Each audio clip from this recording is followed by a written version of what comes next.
"Excuse me, but we don't serve people like you." The words hung in the air like a dagger, sharp and deliberate. They were spoken by Clarissa, the impeccably dressed manager of one of New York City's most exclusive luxury boutiques. Her tone was calm, almost polite, but it carried the weight of judgment and arrogance. The recipient of this stinging remark? A woman dressed in a simple beige trench coat and flat shoes, her hair tied back in a low bun. She stood quietly, holding a soft leather handbag that, while elegant, seemed too modest for a place dripping with opulence. Around her, other customers paused mid-conversation, their gazes flitting curiously to the scene unfolding near the boutique's sparkling glass display. It was a tableau of wealth and privilege, gleaming marble floors, crystal chandeliers casting soft light on racks of couture dresses priced higher than most mortgages. But this woman didn't seem to fit. "Is there a problem?" she asked, her voice calm but firm, her accent faintly European. Clarissa offered a tight smile, the kind that masked disdain. "We cater to a certain clientele here. Ma'am, perhaps another store would better suit your needs." The implication was clear, cutting through the polite veneer like a knife. The boutique manager didn't need to say the words outright. Her message was loud and clear. "You don't belong here." The woman's eyes didn't waver, though a faint flush rose to her cheeks. She opened her mouth as if to respond but seemed to think better of it. Instead, she offered a faint smile. "Thank you for your time," she said softly, before turning and walking out of the store. The soft click of the boutique's glass doors shutting behind her echoed through the suddenly hushed space. The quiet departure was almost anticlimactic, but it left a ripple of tension in its wake. Some customers exchanged amused glances, their expressions a mix of curiosity and quiet agreement. Others resumed their shopping, as if such incidents were common in a place where exclusivity was a badge of honor. "She didn't even try to argue," one customer murmured, adjusting her diamond bracelet as she picked up a silk scarf. "She probably realized she was out of her depth," another replied, smirking. Clarissa, the manager, straightened her blazer and turned to her assistant with a look of satisfaction. "You have to maintain standards," she said in a low voice. "This isn't just a store, it's a sanctuary for people who understand quality." Her assistant, a young woman named Emily, nodded hesitantly but didn't reply. Something about the encounter didn't sit right with her, but she didn't dare voice her thoughts. This was Clarissa's domain, after all, and questioning her decisions was out of the question. As the boutique settled back into its usual rhythm of hushed conversations and the rustle of designer fabrics, no one gave much thought to the woman who had just left. To them, she was simply an anomaly, a person who had wandered in by mistake, unaware of the unwritten rules that govern places like this. But what no one realized was that the story was far from over, because that quiet, unassuming woman was Melania Trump. Though she had once been the First Lady of the United States, she had entered the boutique without fanfare, her security detail discreetly stationed outside. She hadn't announced herself or demanded special treatment. She had simply walked in, curious to browse the collection, only to be met with cold judgment and outright dismissal. And as she walked away from the boutique, her mind wasn't filled with anger or embarrassment. Instead, she felt a deep sense of clarity, a realization about how people judge others based on surface impressions. This wasn't the first time Melania had encountered prejudice or assumptions based on appearance. Her journey from a small town in Slovenia to the White House had been marked by countless instances where she had been underestimated, judged, or dismissed. But she had learned long ago that true strength wasn't about proving people wrong in the moment. It was about how you chose to respond. As she stepped into her car, she glanced back at the boutique, the soft glow of its chandeliers visible through the glass doors. She didn't feel anger toward Clarissa or the others inside. Instead, she felt a quiet resolve. Sometimes, people need to be reminded of the value of kindness, she thought. What no one in that boutique could have anticipated was that Melania Trump would return the very next day, and that her return would leave everyone in that store utterly speechless. The morning sun gleamed against the towering glass windows of the luxury boutique. Inside, the air was filled with soft classical music and the faint scent of high-end perfumes. As always, Clarissa stood behind the counter, radiating confidence in her fitted blazer, meticulously styled hair, and her ever-present aura of authority. For her, today was just another day of catering to Manhattan's elite clientele. As the first customers of the day trickled in, Clarissa greeted them with her signature smile, a blend of charm and superiority. She had long prided herself on maintaining the boutique's exclusivity, Only those who belonged deserved her attention. But by mid-morning, something unusual happened. The boutique doors swung open, and in stepped a woman whose presence immediately drew the attention of everyone in the room. It was the same woman from the day before, the one Clarissa had dismissed without a second thought. This time, however, she looked different. Gone were the modest trench coat and flats. Instead, the woman now wore a tailored white suit that seemed to glow under the boutique's lighting. Her understated elegance spoke volumes, exuding the kind of confidence and sophistication that couldn't be faked. Behind her, a small entourage of two quietly followed, both dressed in professional attire, their demeanor calm but unmistakably authoritative. Clarissa's eyes narrowed as recognition dawned. It was her. What is she doing back here? Clarissa thought, a twinge of annoyance creeping into her otherwise calm exterior. The woman walked directly toward the counter, her movements graceful and assured. For a moment, there was silence. Even the other customers seemed to hold their breath, sensing the tension in the air. "Good morning," the woman said, her voice warm but firm. Clarissa hesitated, her usual poise momentarily shaken. "Good morning," she replied, her tone careful. "I'm here to meet with the boutique owner," the woman continued, her gaze steady. "I believe they're expecting me." Clarissa blinked, caught off guard. The boutique owner? No one had mentioned a meeting to her. "I wasn't informed of any appointment," she said, forcing a polite smile. The woman nodded, unbothered. "That's all right. I can wait." Without another word, she turned and began to browse the store, her movements deliberate and unhurried. Her presence was magnetic. Every eye in the boutique was on her, and the room buzzed with whispered speculations. As Clarissa scrambled to make sense of the situation, the boutique's owner, a distinguished older man named Mr. Adler, appeared from his office at the back of the store. His face lit up the moment he saw the woman. "Mrs. Trump," he exclaimed, striding forward with outstretched hands. Clarissa froze. Mrs. Trump? The realization hit her like a thunderclap. This wasn't just any customer. This was Melania Trump, the former First Lady of the United States. Mr. Adler reached her and shook her hand warmly, his demeanor one of utmost respect. "It's an honor to have you here. Thank you for taking the time to visit our boutique." Melania smiled graciously. "Thank you, Mr. Adler. I've always admired your work, and I thought it was time to see it in person." Clarissa's stomach churned. The woman she had so casually dismissed the day before was not only someone of immense significance, but also someone Mr. Adler clearly valued deeply.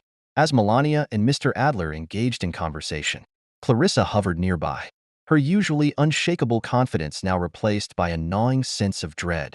She hoped, prayed, that Melania wouldn't bring up yesterday's incident. But then, Melania turned to her. "Ah, I believe we've met," Melania said, her tone neutral but pointed. Clarissa forced a smile, her cheeks burning. "Yes, I believe we have." Mr. Adler glanced between them, his brow furrowing. "Is there something I should know?" Melania hesitated, her gaze lingering on Clarissa for a moment. Then, she smiled, genuinely this time. "It's nothing important," she said softly, "just a small misunderstanding." Clarissa felt a wave of relief, though it was short-lived. But misunderstandings can teach us valuable lessons, don't you think? Melania continued, her eyes locking with Clarissa's. Clarissa nodded quickly, unable to meet her gaze. Of course. What happened next took everyone by surprise. Instead of dwelling on the past, Melania shifted the conversation to focus on the boutique's work. She praised Mr. Adler's designs, asking thoughtful questions and expressing genuine interest in the craftsmanship. Her warmth and grace were disarming, leaving even Clarissa struggling to reconcile this woman with the person she had so readily dismissed. At one point, Melania picked up a handbag, a stunning piece made of hand-stitched leather, and turned to Clarissa. "This is beautiful," she said. "What can you tell me about it?" Clarissa hesitated, caught off guard by the direct question. But Melania's tone was kind, encouraging even, and slowly, Clarissa found herself relaxing as she explained the piece's intricate details. By the end of their interaction, the tension between them had eased, replaced by a sense of mutual understanding. Before leaving, Melania made a significant purchase, a gesture that spoke not only to her appreciation for the boutique, but also her willingness to move past the previous day's encounter. As she prepared to leave, she turned to Mr. Adler and said something that left everyone in the room speechless. "You have a wonderful store," she said. "But true luxury isn't just about beautiful things. It's about how you make people feel. I hope everyone who walks through these doors is made to feel special, because kindness is the greatest luxury of all. Her words hung in the air long after she left, a quiet reminder of the power of grace and humility. For Clarissa, the experience was humbling. She had always prided herself on her ability to read people, to determine who belonged and who didn't. But Melania's visit had shown her just how flawed those judgments could be. In the days that followed, Clarissa found herself reevaluating not only her approach to customers, but also her own values. She realized that true exclusivity wasn't about keeping people out. It was about welcoming them in and treating them with dignity and respect. As the boutique door gently closed behind Melania Trump, the room settled into an almost eerie silence. The soft chime of the doorbell faded, but its echo lingered in the ears of Clarissa and the staff. Standing motionless behind the counter, Clarissa's polished facade began to crumble. For a manager so confident in her ability to command a room and project authority, she found herself feeling exposed and vulnerable. Her mind raced back to Melania's calm yet profoundly impactful words, "Kindness is the greatest luxury." At first, Clarissa felt relief that the encounter had not turned into a public scandal. She had braced herself for a confrontation, a sharp retort, a cold dismissal, or even worse, a viral social media post that could jeopardize her career. But instead, Melania's poised grace had left an imprint on her heart, far stronger than any rebuke could have. What began as a single moment of shame now swelled into a larger wave of introspection. For the first time in years, Clarissa found herself questioning not just her professional practices but the person she had become. That evening, Clarissa returned to her sleek, minimalist apartment. The glossy white interiors that once reflected her pride in her carefully curated life now felt cold and sterile. She poured herself a glass of wine and sat by the window, staring out at the glowing cityscape. Her thoughts spiraled, revisiting the day's events over and over again. She thought of Melania's first visit, the disdain she had felt toward the former First Lady's unassuming appearance, and her rushed dismissal of someone she assumed would never afford their collection. How had she become the type of person to equate someone's worth with their clothing or status? As her wine glass emptied, Clarissa opened her laptop and began typing an email to her staff. The words came slowly at first, but soon they flowed as if a dam had broken. "Dear team, I need to apologize, not just to you, but to everyone we've served in this boutique. Today, I made a mistake that reminded me of a fundamental truth. Luxury isn't about exclusivity. It's about the way we make people feel, and I failed to uphold that. Starting tomorrow, I want us to create an environment where everyone, no matter who they are or how they look, feels welcome, respected, and valued. Let's redefine what luxury means. Together, sincerely." Clarissa, when she had sinned, she exhaled deeply. It was just the beginning, but for the first time in years, she felt a glimmer of hope. In the days and weeks that followed, Clarissa's email marked the start of a quiet revolution within the boutique. She scheduled team meetings, not to reprimand but to listen. The staff shared their own observations about how the pressure to maintain exclusivity often left them feeling disconnected from customers. One employee, Maria, shared a particularly moving story about a young woman who had come in looking for a dress for her first job interview.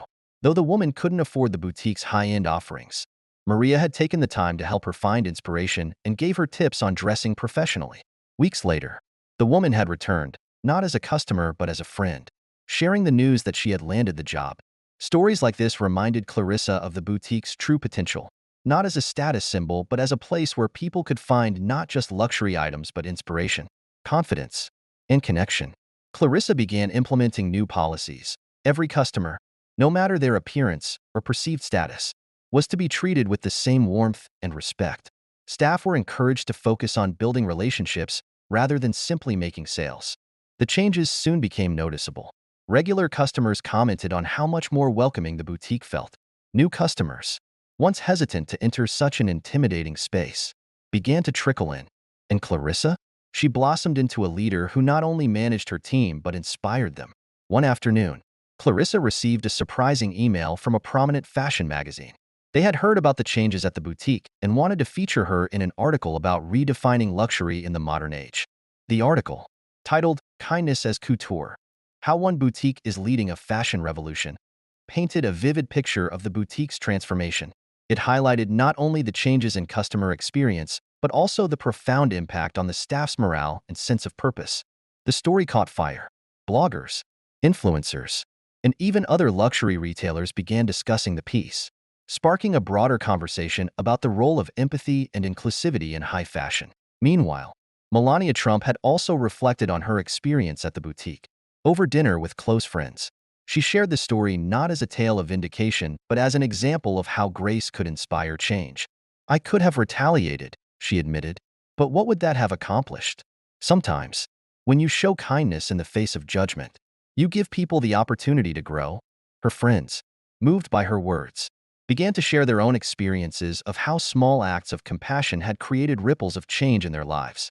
The boutique's transformation became a case study for business schools and a topic of discussion at industry conferences. Clarissa was invited to speak on panels about customer experience and the power of leading with empathy. During one such event, she shared the story of Melania's visit and the profound lesson it had taught her. Her words resonated deeply with the audience, many of whom approached her afterward to share their own stories of judgment and redemption.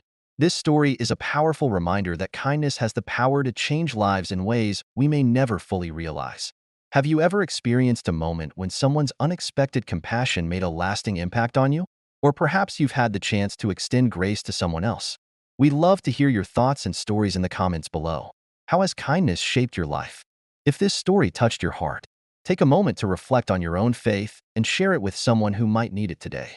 And don't forget to subscribe to our channel for more stories that inspire, challenge, and bring us closer together.